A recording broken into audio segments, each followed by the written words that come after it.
តោះថ្ងៃនេះខ្ញុំនឹងមកចែករំលែកពីតិចនិចដែលជួយថែទាំស្បែកដងខ្លួនរបស់យើងហ្នឹងឲ្យសភ្លឺថ្លាឬក៏ភ្លឺរលោងចេញពីខាងក្នុងអញ្ចឹងសម្រាប់ភាពស្រស់ស្អាតនៃយើងគឺបញ្ជាក់តាមរយៈស្បែករបស់យើងតែម្ដងបើសិនជាស្បែករបស់យើងមានសំណើមមានសុខភាពល្អមើលទៅទន់រលោងចាំងមានន័យថាសុខភាពរបស់យើងហ្នឹងក៏ល្អដូចគ្នាហើយមួយទៀតការថែទាំរបស់យើងហ្នឹងគឺបានត្រឹមត្រូវជាពិសេសគឺសុភាពនារី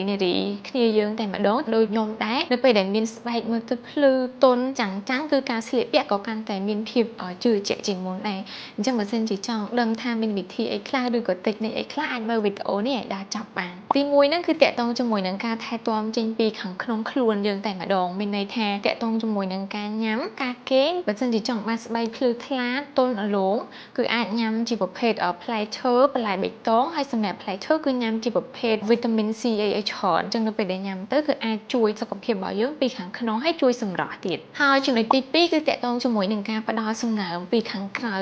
របស់យើងជាប្រចាំថ្ងៃហ្នឹងតែម្ដងអញ្ចឹងសម្រាប់អ្នកដែលគាត់ចង់បានស្បែកមើលទៅទន់ភ្លឺគាត់អាចប្រើជាប្រភេទផ្ដល់សំណើមឲ្យបានទៀងទាត់ឬក៏ប្រភេទលាបខ្លួនមួយចំនួនដែលជាប្រភេទលាសុទ្ធអញ្ចឹងសម្រាប់ផលិតផលលាបទៅលើស្បែកគឺអាចជ្រើសរើសសម្រាប់ស្បែកស្ងួតស្បែកប្រេងឬក៏ធ្វើឲ្យស្បែកទន់រលោងអីជាងមុនអញ្ចឹងអាចប្រើមួយថ្ងៃ2ឬក៏3ដងអីទៅឲ្យគ្រប់គ្រាន់ទៅតាមស្បែកដែលយើងត្រូវការតែបើសិនជាស្បែករបស់យើងរាងស្ងួតខ្លាំងអាចប្រើពី3ទៅ4ដងអីជាដើមហើយតាក់ទងជាមួយនឹងចំណុចទី3តែម្ដងគឺ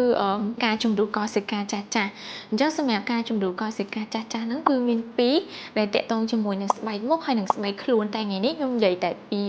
ការជំរុះកោសិកាចាស់ទៅលើបញ្ហាស្បែកខ្លួននេះអញ្ចឹងបើសិនជាចង់បានស្បែកដែលទន់រលោងចេញពីខាងក្នុងហើយរាងភ្លឺថ្លាគឺតើតែមានការជំរុះកោសិកាចាស់ដែរដូចជាការស្ក្រាបស្បែកឬក៏អីជាដើមតែសម្រាប់ពពួកស្ក្រាបស្បែកឬក៏អីហ្នឹងអាចប្រើមួយអាទិត្យអីធំ2ឬក៏3ដងបានហើយកុំប្រើលើសហ្នឹងដោយសារតែវាអាចធ្វើឲ្យស្បែករបស់យើងហ្នឹងប្រតិកម្មឬក៏កាន់តែស្ងួតអីជាដើមហើយការរើសប្រភេទ scrub ហ្នឹងក៏ត្រូវមើលដែរដែលមានជាប្រភេទ scrub ខ្លះនៅពេលដែលយើង scrub ហើយធ្វើឲ្យស្បែករបស់យើងហ្នឹងគឺកាន់តែយ៉ាប់យ៉ឺនមើលទៅគឺអត់មានសំណើមអត់មានជាតិអត់មានជើតែម្ដងអញ្ចឹងវាអាចធ្វើឲ្យបែកសកាឬក៏អីជាដើមអញ្ចឹងបើសិនជាចង់បានស្បែកស្អាតទន់រលោងរាងភ្លឺចេញពីខាងក្នុងអាចសាក3វិធីនេះបានធ្វើជាប្រចាំថ្ងៃហើយការពារជាប្រចាំថ្ងៃនឹងទទួលបានប្រសិទ្ធភាព